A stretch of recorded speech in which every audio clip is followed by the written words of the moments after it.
டே 93ங்க. இந்த டே வந்து காலையில் 4 மணிக்கு ஸ்டார்ட் ஆச்சு. காலையிலே பூஜையெல்லாம் முடிச்சுட்டு அதுக்கப்புறமா தான் காலைல பிரேக்ஃபாஸ்ட் செய்ய ஆரம்பித்தேன்.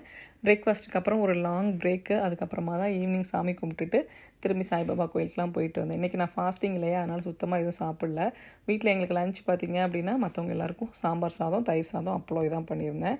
ஸோ லஞ்செல்லாம் சிறப்பாக முடிச்சுட்டு எல்லாத்தையும் க்ளீன் பண்ணி எடுத்து வச்சுட்டு சாயங்காலம் கோயிலுக்கு போகும்போது டைம் பார்த்திங்க அப்படின்னா 7 மணி ஆகிடுச்சு. இன்னைக்கு கொஞ்சம் லேட் ஆகிடுச்சு கோயிலுக்கு போகிறதுக்கு. பட் கோயிலுக்கெலாம் போயிட்டு அதுக்கப்புறம் நானும் ஃப்ரெண்டும் கடைக்கு ஷாப்பிங்கெல்லாம் போனோம். ஸோ கொஞ்சம் கிராசரிலாம் வாங்க வேண்டிய வேலை இருந்துச்சு. அதெல்லாம் வாங்கிட்டு அதுக்கப்புறமா கோல்ஸ் போயிருந்தோம். கோல்ஸில் நிறைய இயரிங்ஸ் வந்து கிளியரன்ஸ் போட்டிருந்தாங்க. அதில் ஒரு குட்டி குட்டி இயரிங்ஸ் வந்து ஒரு 2-3 எடுத்துகிட்டு சாமி தரிசனம் நல்லா இருந்துச்சு. சொல்ல மறந்துட்டேன், எனக்கு இந்து டெம்பிளுக்கும் போயிட்டு வந்தோம். இந்து டெம்பிள்லையும் வந்துட்டு எல்லா சாமியும் கும்பிட்டுட்டு சந்தோஷமாக மனநிறைவாக அங்கேருந்து கிளம்பி தான் ஷாப்பிங் போனோம். எல்லா வேலையும் முடிச்சுட்டு ஹாப்பியாக வீட்டுக்கு வந்து செட்டில் ஆயாச்சுங்க.